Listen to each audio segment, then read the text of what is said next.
कभी नहीं भूलेंगे तेरे एहसान, वो भोली सी सूरत, वो प्यारी मुस्कान।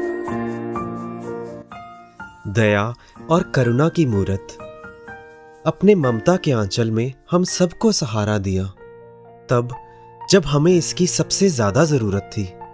सीमित से शब्दों का सहारा लेते हुए बाबा हरदेव सिंह जी की शिक्षाओं को आधार बनाकर जीवन जीने का सलीका सिखाते रहे।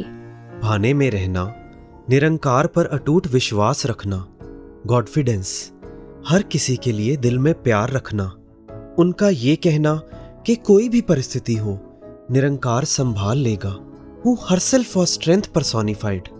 जी हाँ, आज हम बात कर रहे हैं युग निर्माता माता सविंदर हरदेव जी के बारे में। वॉइस डिवाइन के इस अगस्त महीने के नए एपिसोड में मैं शैलजा, मैं वरुण, नमस्कार, धन निरंकार।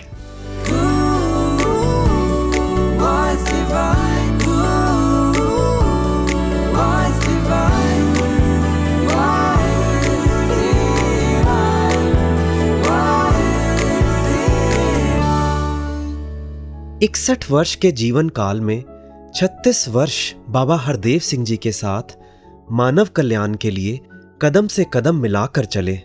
वरदायिनी मां के रूप में समस्त संसार को प्यार बांटा। कभी महापुरुषों को अपने हाथों से दूध जलेबी का प्रसाद देकर निहाल करना, और कभी आधी रात को सर्दी के दिनों में समागम पर आए संतों को कंबल ओढ़ा देना। इतना प्यार, इतना स्नेह कि जीवन का हर एक पल परोपकार में बीता। जिनका समस्त जीवन ही प्रेरणा स्रोत रहा। आइए जुड़ते हैं इसी स्रोत के साथ और सुनते हैं माता सविंदर हरदेव जी का पावन संदेश।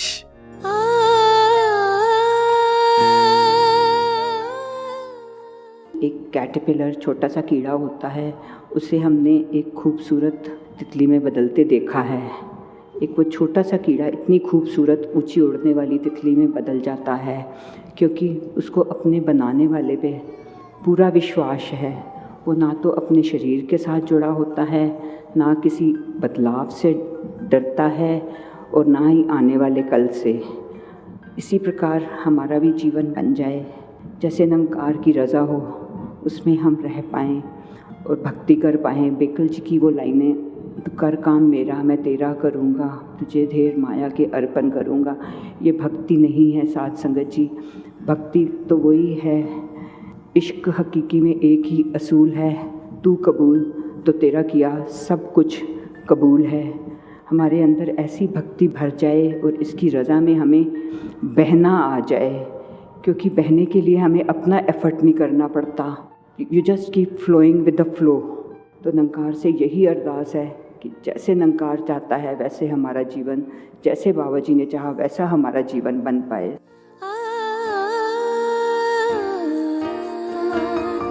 कभी नहीं भूलेंगे तेरे एहसान, वो भोली सी सूरत, वो प्यारी मुस्कान, वो भोली सी सूरत, वो प्यारी मुस्कान।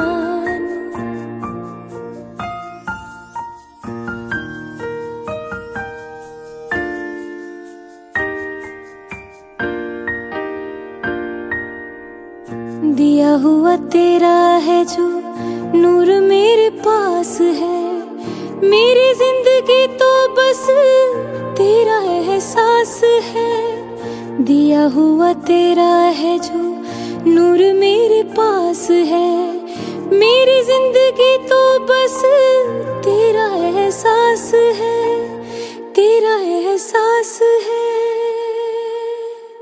तेरे बिना नहीं कोई मेरी पहचान, तेरे बिना नहीं कोई मेरी पहचान, वो भोली सी सूरत, वो प्यारी मुस्कान, भोली सी सूरत, प्यारी मुस्कान। शेलजा जी, आपको लगता है कि सेल्फिश होना अच्छी बात है? No, but I guess Varun ji, you want to add something to it. Yeah, you got it right. माता सविंदर जी ने हमें समझाया कि जहां खुद के सुधार करने की बात आए, गुरु वचनों को मानने की बात आए, वहां हम सेल्फिश हो जाएं। मेरे मन का भाव ये होना चाहिए कि ये जो भी वचन आए हैं वे मेरे लिए आए हैं। मैंने खुद को सुधारना है, दूसरे को नहीं। जी हाँ वरुण जी, मुझे भी याद है कि माताजी कहा करते थे कि अपने अंतर्यामी हम खुद हैं। संगत में आकर हमने हमेशा सेल्फ एनालिसिस करना है कि हम खुद सदगुरु के वचनों पर कितना चल पा रहे हैं। Be a better you for you, यानी कि जो सुधार करना है वो खुद के लिए है, किसी और के लिए नहीं। जी बिल्कुल, अध्यात्म हमेशा से ही खुद के सुधार का विषय रहा है, सेल्फ रिफॉर्म का विषय रहा है। और शैलजा जी, इसमें भी एक बात है, अक्सर ये कह दिया जाता है कि हमने मानना है, हमने करना है, तो ऐसा लगता है कि हम शब्द का प्रयोग करके मैं अपनी रिस्पॉन्सिबिलिटीज को कहीं ना कहीं डाइल्यूट कर रहा हूं। वास्तव में तो हमसे मैं पर आना है, यानी मुझे ही मानना है, मुझे ही संवरना है और मुझे ही सुधरना है। वरुण जी, महापुरुष समझाते हैं कि ये इम्पोर्टेंट नहीं है कि सदगुरु कितनी देर के लिए बोले, ये इम्पोर्टेंट है कि सदगुरु की क्या फरमान आए, जो उनके वचन आए, क्या हम उस पर अपना जीवन चला पा रहे हैं, क्या उसे अपने जीवन में ढाल पा रहे हैं। वैसे ये मेरा बिल्कुल पर्सनल थॉट है या ऑब्जर्वेशन है, यूँ कहूँगी कि जब भी माता सविंदर जी विचार स्टार्ट करते तो वो किसी न किसी स्टोरी से हमें कोई ना कोई बात समझाते। तो ऐसा लगता कि जैसे एक माँ अपने बच्चों को समझाने के लिए कोई ना कोई रेफरेंस देती है, कोई ना कोई स्टोरी सुनाती है, कोई ना कोई एग्जाम्पल देती है, तो उसका पर्पस सिर्फ इतना होता है कि बच्चे ना तो वो स्टोरी भूलें और ना ही उससे स्टोरी से मिलने वाला वो मैसेज भूलें।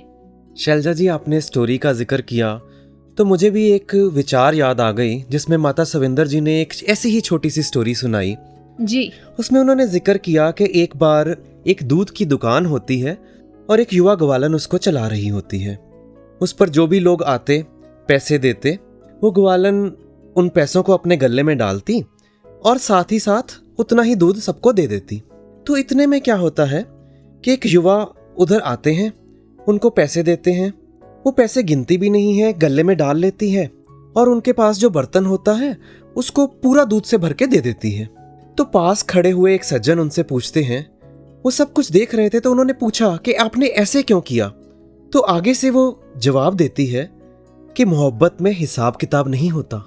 तो माता जी ने इस बात का उदाहरण देते हुए समझाया कि वे तो एक दुनियावी प्यार है और हम तो कभी कभी सिमरन करते हैं तो घड़ी देखकर सिमरन करते हैं, संगत भी करते हैं तो मान लेते हैं कि अगर हफ्ते में 2 या 3 संगतें कर ली तो काफ़ी है। कई बार तो गिले शिकवे में भी पड़ जाते हैं इस निरंकार से कि हमने इतनी संगतें भी कर ली, इतना सिमरन भी कर लिया, फिर भी इस काम को जिस तरह से मैंने चाहा मेरे अनुसार तो हुआ ही नहीं। मुझे याद है माता जी ने आगे ये भी बात हमें सबको समझाई थी कि सेवा जितनी की जाए कम है, सत्संग जितना किया जाए कम है और सिमरन जितना किया जाए कम है। क्यों? क्योंकि जब निरंकार से मोहब्बत होती है तो उसमें हिसाब किताब नहीं होता। बेकल इबादत में शर्तें हैं वर्जित, इबादत है कर देना खुद को समर्पित। वॉइस डिवाइन के इस सफर में आगे बढ़ने से पहले आइए सुनते हैं पावन हरदेव वाणी का एक शब्द। एक ईश्वर के बोध बिना ना मन उजला हो पाता है, एक ईश्वर के बोध बिना ना मन उजला हो पाता है। बोध अगर हो जाए तो फिर, बोध अगर हो जाए तो फिर दूर अंधेरा जाता है। एक ईश्वर के बोध बिना ना मन उजला हो पाता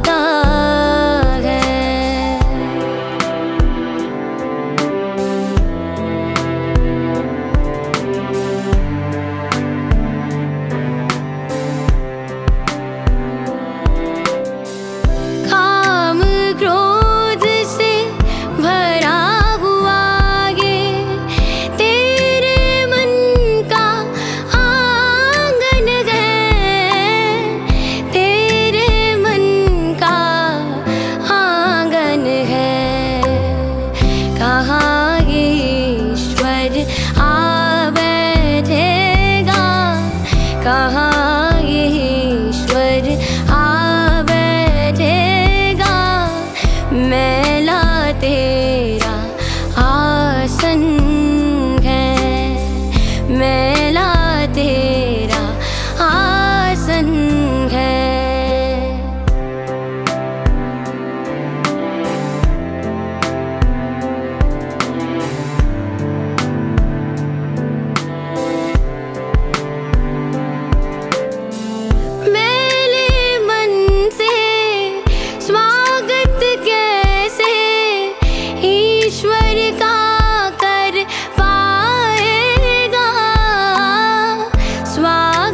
क्या कर पाएगा, मेले मन में उजला ईश्वर, मेले मन में उजला ईश्वर, सोच कि कैसे आएगा।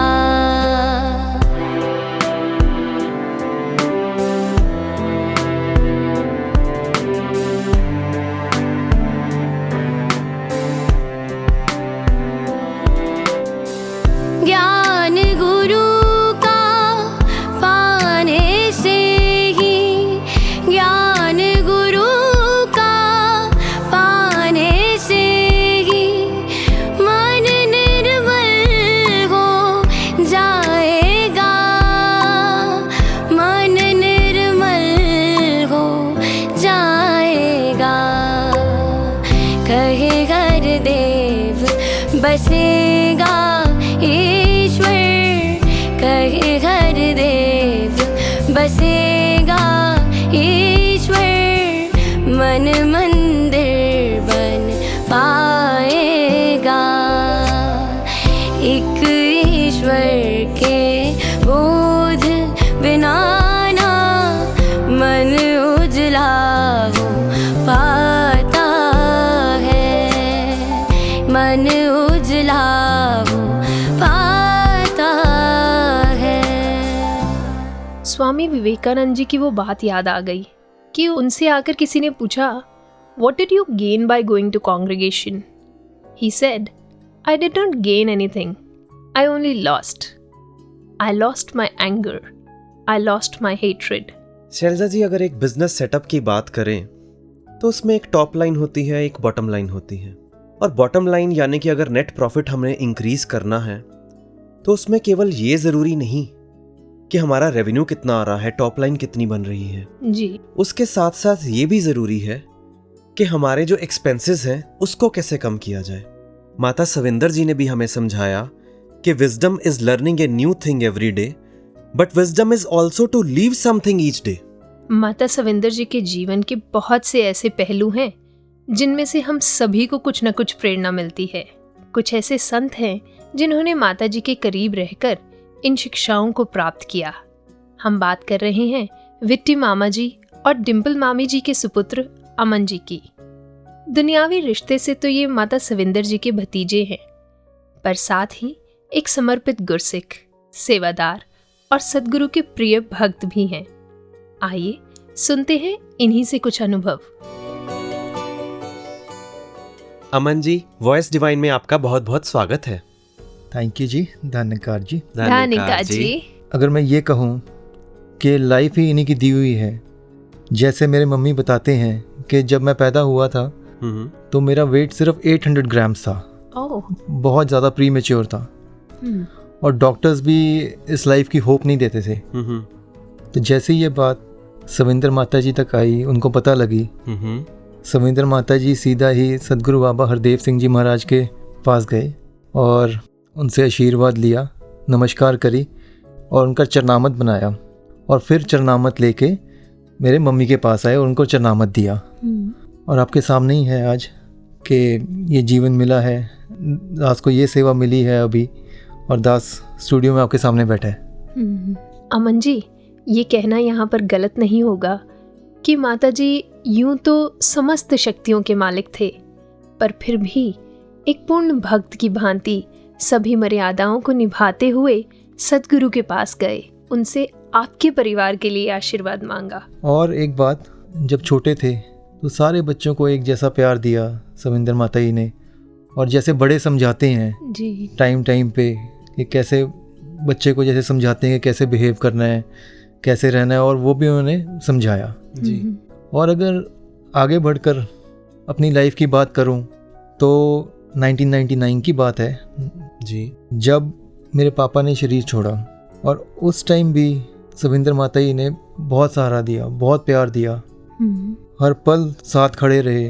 फिर आगे जैसे टाइम आया कि दादाजी पूरे हुए, मेरे दादी जी थे, उनकी तबीयत बहुत ख़राब रही 4-5 साल, और उस टाइम भी उन्होंने साथ संगत के साथ ही जोड़ा, ये समझाया कि साथ संगत से ही स्ट्रेंथ मिलती है। और एक बार जैसे मेरे मम्मी और सविंदर माता जी बात कर रहे थे, तो सविंदर माता जी ने यही समझाया कि एक सिर्फ संडे की संगत ही नहीं करनी, संडे की संगत के अलावा भी जो वीक में संगत होती हैं भवन पे या किसी महापुरुषों के घर पे, तो सारी संगतें अटेंड करनी है जी। लाइफ के हर मोमेंट पे उन्होंने संभाला। मेरे को याद है अभी कि मेरे 10th के एग्ज़ाम्स थे, और उस टाइम मेरे को ऐसा लगता था कि जो भी मैं पढ़ाई कर रहा हूँ, जो भी मैं पढ़ रहा हूँ या किताब खोल के बैठा हूँ, मुझे कुछ भी याद नहीं हो रहा, और अगर याद ही नहीं हो रहा तो मैं एग्ज़ाम में जाके लिखूँगा क्या। फिर मैंने एक दिन अपनी मम्मी को बोला, मैं कहा मम्मी मेरे को कुछ याद नहीं हो रहा है, मेरे को लगता नहीं कि मैं एग्ज़ाम दे पाऊँगा, और मुझे पता है अगर मैं एग्ज़ाम दूंगा भी ना तो मैंने फ़ेल ही होना है।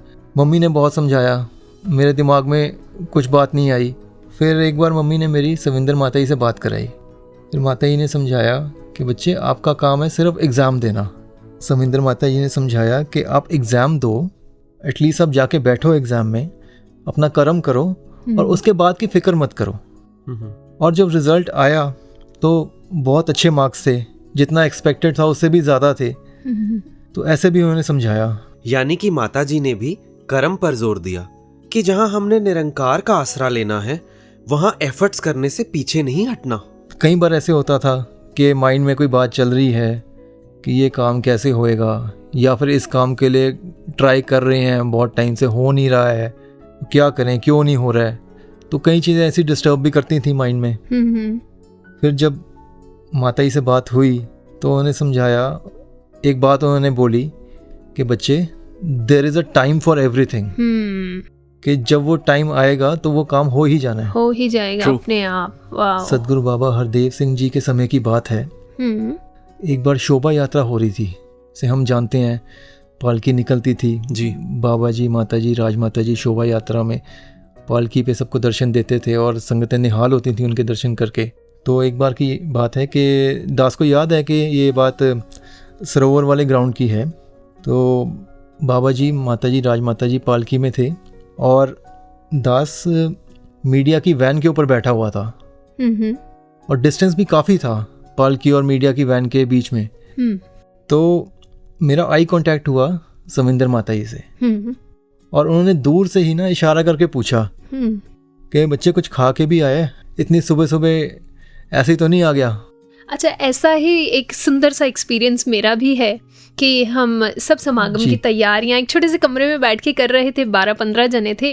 तो रात का समय था, डिनर के बाद का। तो सडनली माता जी अंदर आते हैं, माता सविंदर जी। तो जैसे ही अंदर आते हैं तो सबसे पूछते हैं कि सबने खाना खाया। तो सबने कलेक्टिव सी हामी भरी उस पे कि हाँ जी माता जी सबने खाया। पर इतना ही नहीं, वहाँ पर नहीं रुके माता जी। तो फिर उसके बाद एक एक से उसका नाम लेकर के पूछा कि बच्चे आपने खाना खाया, बच्चे आपने खाना खाया। तो इतना अच्छा, इतना केयरिंग वो स्वभाव जो था ना, वो आज भी जब भी याद आता है तो इतने सुंदर से भाव छोड़ के जाता है। जी शैलजा जी, दास को एक बात याद आ गई, मम्मी ने बताई थी बात कि बाबा जी माता जी का कोई टूर प्रोग्राम बना। तो उस टूर प्रोग्राम पे जाने से पहले जैसे मम्मी मिले माता जी को, तो मम्मी ने पूछा माता जी आप कहाँ जा रहे हैं, कितने दिनों का टूर है और वापस कब आना है। तो माता जी ने यही बताया मम्मी को कि डिम्पल मेरे को तो पता ही नहीं होता कहाँ जाना है, ये मैं तो सिर्फ बाबा जी से इतना पूछती हूँ कि जो कपड़े हैं वो गर्मियों के रखने हैं या सर्दियों के रखने हैं। तो ये समर्पण था सविंदर माता जी का एज अ गुरसिख टुवर्ड सदगुरु बाबा जी। Truly amazing. अमन जी, जैसे कि माता जी का संगतों के साथ बहुत जुड़ाव था, तो वैसा भी कोई एक अनुभव शेयर कीजिए ना आप जी प्लीज़। हाँ जी शैलजा जी, मेरा जो बैकग्राउंड है वो एग्रीकल्चर बैकग्राउंड है जी। मैं फार्मिंग करता हूँ। ओके। और 2016 में ही ऐसा हुआ कि माता सविंदर जी की कृपा से मेरे को समालखा लैंड पे फार्मिंग की सेवा मिली जी। और उस समय कुछ ऐसा हुआ कि सविंदर माता जी को डॉक्टर्स ने उनकी हेल्थ के लिए या मस्टर्ड ऑयल या फिर प्योर देसी घी रिकमेंड किया। ओके। एक दिन फिर मेरे को माता जी ने बुलाया और मेरे से ये पूछा कि अमन, क्या समालखा लैंड पे सरसों उगाई जा सकती है? तो मुझे लगा कि शायद थोड़ी सी उगानी होगी, सिर्फ थोड़े से ऑयल के लिए। पर माता जी ने फिर मेरे से ये पूछा कि क्या इतनी उगाई जा सकती है कि इसका तेल पूरे लंगर में काम आए? क्या बात है, पूरी संगत के लिए काम आए। फिर मैंने बेनती करी, हाँ जी माता जी उगाई जा सकती है, पर इतनी सरसों अगर उगा लेंगे तो इसका तेल कहाँ पे निकालेंगे? इतनी सरसों को संभालना, इसका ऑयल निकालना बड़ा मुश्किल है जी। फिर मैंने फिर आगे उनसे रिक्वेस्ट करी कि एक कोलू आता है जी, ऑयल एक्सट्रैक्शन मशीन होती है जिसमें फिल्टर्स भी लगे होते हैं कि ऑयल निकलेगा, फिल्टर होके प्योर ऑयल हमारे पास मिल जाएगा जी। ठीक। और वो फिर पूरे लंगर के लिए ऑयल यूज़ हो सकता है जी। आपके कहने का मतलब है कि जो एक चीज़ हेल्थ के लिए रेकमेंड की गई, तो माता जी का ये ध्यान बना कि वो ऑयल निकाल के सारी संगत का लंगर उसी ऑयल से बनाया जाए। जी शैलजा जी, फिर माता जी का आदेश आया कि वहाँ पे कोलू लगवाओ, जितनी प्रोडक्शन होती है उसके अकॉर्डिंग उस साइज का कोलू लगवाओ और फिर उसका ऑयल निकाल के लंगर में दिया जाए। वाह। और तब से ये सिलसिला चलता आ रहा है जी। ब्यूटीफुल। अमन जी, माता जी को स्ट्रेंथ पर्सोनिफाइड भी कहा जाता है। अक्सर हम उनके साहस की बात करते हैं, तो ऐसा भी कोई एक्सपीरियंस जो आप शेयर करना चाहोगे? हाँ जी वरुण जी, ऐसे बहुत इंसिडेंट मेरे को एक्सपीरियंस करने को मिले। एक बार दास मसूरी में उनके रूम में गया जी, और उनकी कुछ हेल्थ ठीक नहीं थी। और मैंने पूछा उनसे, मैं कहा माता जी आपकी हेल्थ ऐसे कुछ? तो माता जी कहते बेटे जो निरंकार कर रहा है ना वो बिल्कुल ठीक कर रहा है, और जो करेगा बिल्कुल ठीक करेगा, इस पे कंप्लीट सरेंडर होके जियो। और जहाँ तक हम कहते हैं कि स्ट्रेंथ पर्सोनिफाइड वाली बात जो आपने करी वरुण जी जी, तो मेरे को याद है कि एक बार मैं उनके हॉस्पिटल वाले रूम में जहाँ पे वो एडमिट थे उनसे मिलने गया, तो उनकी हेल्थ को देख के मेरा गला भर आया। तो वहाँ पे भी वरुण जी उन्होंने मेरा हाथ पकड़ा और मेरे को ही हौसला दिया। तो निरंकार, तो ये था उनका स्ट्रेंथ पर्सोनिफाइड वाला रूप जी। जीवन के हर मोड़ पे प्रेरणा देते हुए, जीवन के हर पल पे हमें कुछ ना कुछ सिखाते हुए, ये था उनका जीवन। बहुत ही सुंदर भाव, बहुत ही सुंदर प्रेरणादायक शब्द। कुछ और अमन जी जो आप हमारे साथ साझा करना चाहें, प्लीज़ बताइए। जैसे सविंदर माता जी ने अपने विचारों में भी कहा कि इश्क हकीकी का बस एक ही असूल है, तू कबूल तो तेरा किया सब कबूल। तो ये सिर्फ उन्होंने कहा नहीं, ये उन्होंने जी के दिखाया और अपने जीवन के जरिए हमें समझाया भी। बिल्कुल जी। और फिर वरुण जी वो समय भी आया, हम सब ने देखा जो जब उन्होंने हम सबको सदगुरु माता सुदीक्षा जी के हवाले किया और खुद भी कंप्लीट सरेंडर किया एज अ गुरसिख उनके आगे जी। और जो कुछ भी हमने सविंदर माता जी से सीखा जी, जो उन्होंने हमें गाइड किया, तो उनकी सिखलाई हमेशा हमारे लाइफ में हमारे साथ चलती रहेगी। और अब सदगुरु माता सुदीक्षा जी से यही अरदास बनती है कि आपके पद चिन्हों पर हम चल पाएं और आपके वचन हमारे जीवन का आधार बने। बहुत ही सुंदर भाव, बहुत ही सुंदर अनुभव आप जिन्होंने जो शेयर किए, वो बहुत ही एक कहेगी दासी की वैल्यूएबल एक्सपीरियंसेस थे, जिनसे हमें भी कुछ सीखने की एक इच्छा रखनी चाहिए। अमन जी, आप अपना कीमती समय निकाल कर यहाँ पर आए और आपने अनमोल मेरी माँ है तू, मेरी माँ है तू।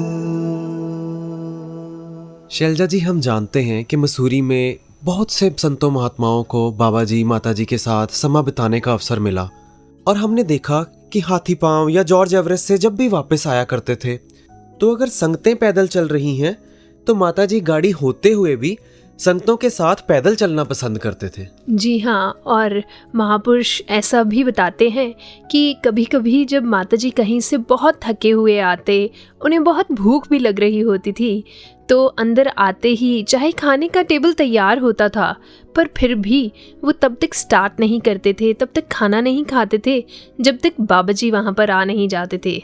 ऐसे बहुत से मोमेंट्स हैं, बहुत से इंस्टांसेस हैं, ना जाने कितने महापुरुषों के साथ। ऐसे ही कुछ इंस्टांसेस, कुछ मोमेंट्स हमारे साथ शेयर करने के लिए आज हमारे स्टूडियो में है रूबी जी और खुशविंदर जी, जिन्हें हम प्यार से मिंटू जी भी कहते हैं। इन्होंने सद्गुरु के समीप रहकर बहुत सी सेवाएं निभाई भी हैं और निरंतर निभा भी रहे हैं। आइए कुछ एक्सपीरियंसेस इन्हीं की जुबानी सुनते हैं। वॉइस डिवाइन में आप दोनों का स्वागत है। रूबी जी, अभी जैसे आपसे बात करके पता चला कि माता जी का हमेशा ध्यान रहता था कि बच्चों को संगतों से जोड़ा जाए, और आप निरंकारी कॉलोनी दिल्ली में बाल संगत और इंग्लिश संगत में निरंतर अपना योगदान दे रहे हैं। तो इस संदर्भ में आपका इंटरेक्शन भी माता जी से हुआ होगा, तो आप इस बारे में कुछ शेयर करें। वरुण जी, जहाँ सेवाओं की बात आती है, दासी को लगता है कि एक उम्र का एक लंबा अरसा उनके साथ इतना कुछ सीखने को मिला माता सविंदर जी के साथ। जब वो एक पूज्य माता जी के रूप में जब दासी उनको देखती है कि जब बाबा हरदेव सिंह जी का युग था उस टाइम पे भी, और सदगुरु रूप में प्रकट होने के बाद भी, उस पूरे दौरान इतने ऐसे एक्सपीरियंसेस रहे जो अगर कुछ शब्दों में बयान करना तो नामुमकिन सा एक मुझे लगता है जी।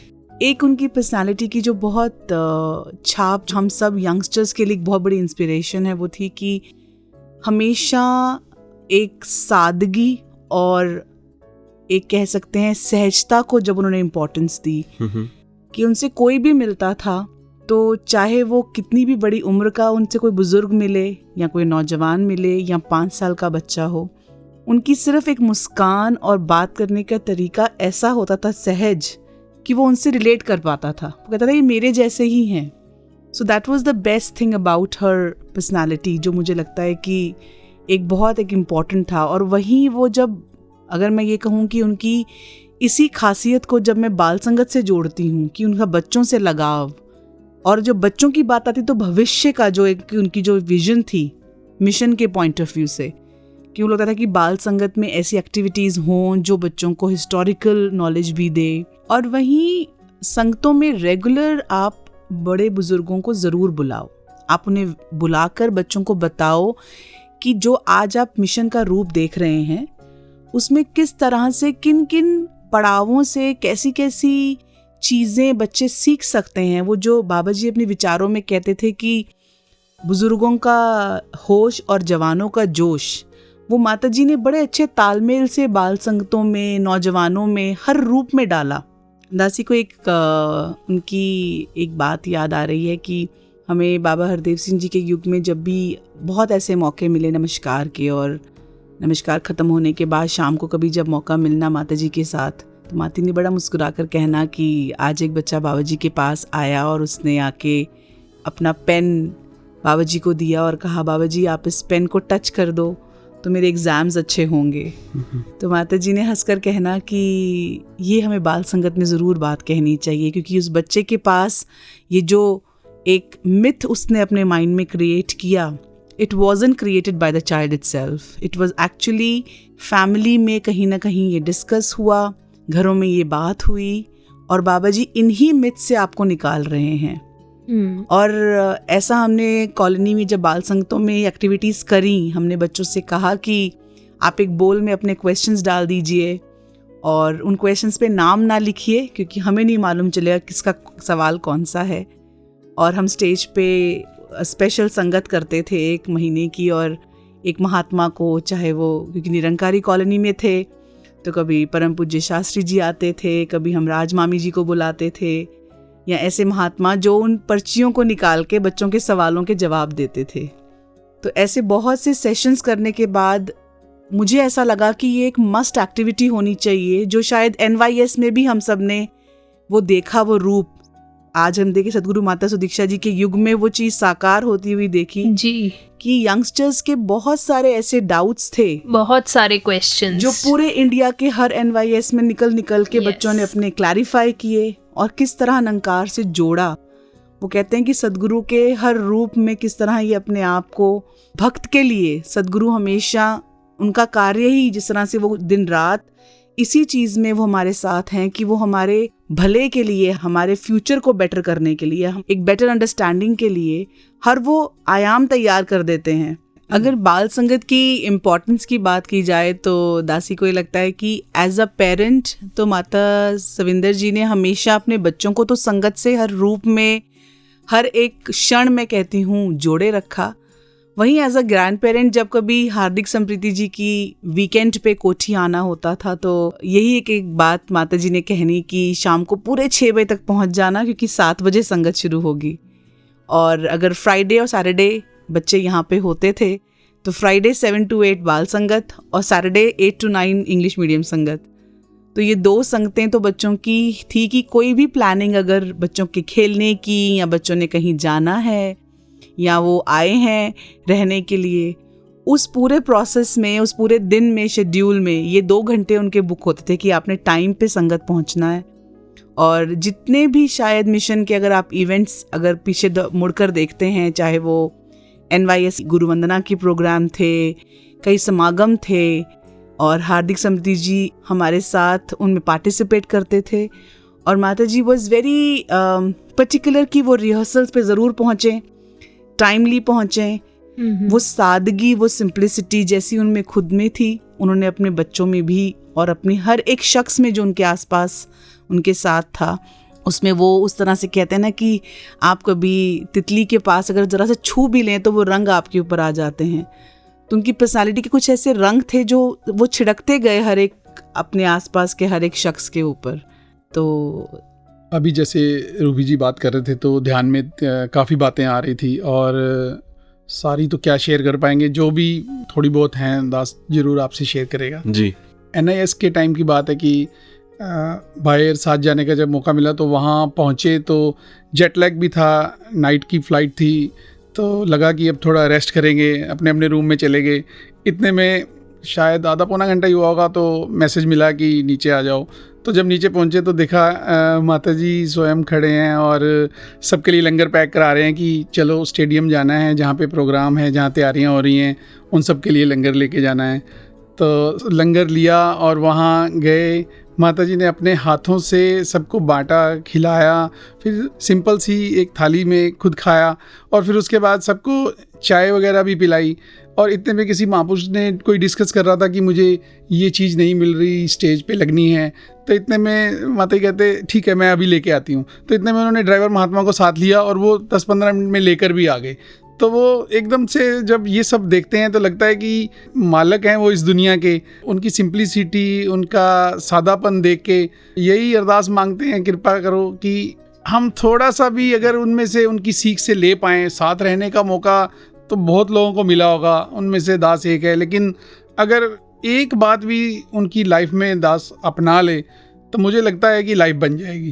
तो ये तो दास बात NIS की कर रहा था, लेकिन उनको हमेशा उनके भाव यही रहता था कि किसी तरह से संगतों की बस सेवा, कुछ भी हो जाए भी उनको यही रहता था मन में कि जल्दी से संगतों से कनेक्ट हो जाएं। और अपना जिस तरह से उनका एक बाबा जी के साथ होना और उसको बिल्कुल ग्राउंड लेवल पे आके एकदम से संगतों के साथ जुड़ जाना।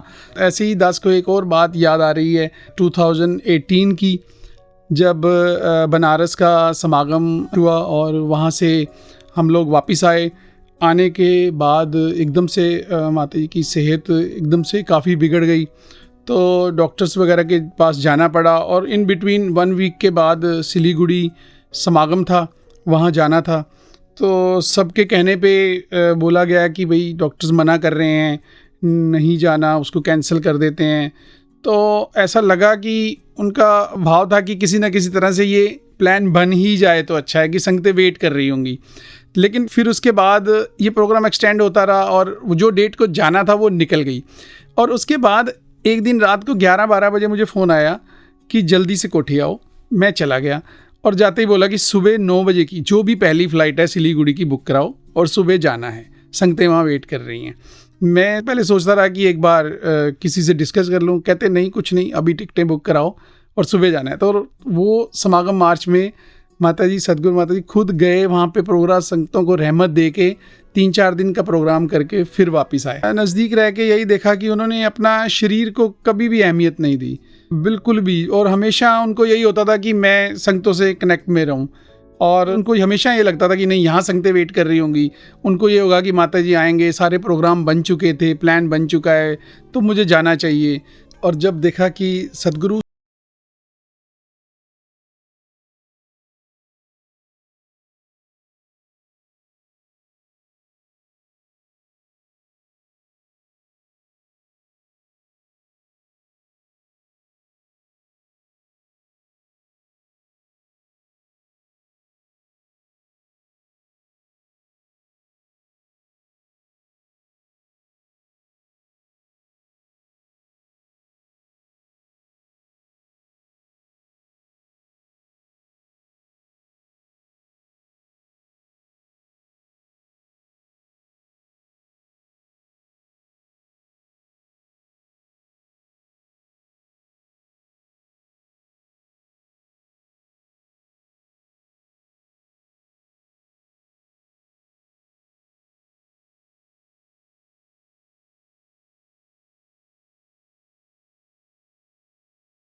आते हैं अतुल धवन जी की कविता के साथ।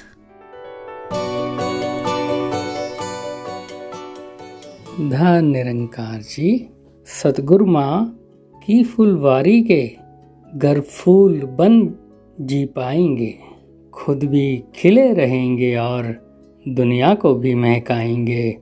माँ की ममता भरपूर रही हर युग में अपने बच्चों पर, एहसास इनकी दया का रहे तभी फर्ज निभा पाएंगे। गुरु के हुक्म पर सर झुकाना ही इबादत का असूल, कबूल जिन्हें ये शर्त बिना वे ही आनंद ले पाएंगे। युग निर्माता ने त्याग दिया अपना जीवन कल्याण में, कर्ज इनके एहसानों का हम कभी ना चुका पाएंगे। कर्ज इनके एहसानों का हम कभी ना चुका पाएंगे। सतगुरु माँ की फुलवारी के घर फूल बन जी पाएंगे, खुद भी खिले रहेंगे और दुनिया को भी महकाएंगे। खुद भी खिले रहेंगे और दुनिया को भी महकाएंगे। Mata Savinderji's life was all about giving. Giving not only to family, but also to Sadh Sangat, to mission, to society, to entire humanity. It would be great if we could learn from her life that true happiness is not about receiving, but is all about giving. Even in her last days, she gave us our present Sadguru Mata Sudiksha जी महाराज, जो आज हमें वही शिक्षाएं देकर हमारा मार्गदर्शन कर रहे हैं। तो हमारा यही कर्तव्य है कि हम इनके वचनों पर चलने का प्रयास भी करें और अरदास भी। चलते चलते आपको जोड़े जा रहे हैं सद्गुरु संदेश के साथ, और विनती करते हैं कि आप अपने फीडबैक हमें ज़रूर लिखें voicedivine@nirankari.org पर। अब हमें दीजिए इजाज़त। नमस्कार, धन निरंकार।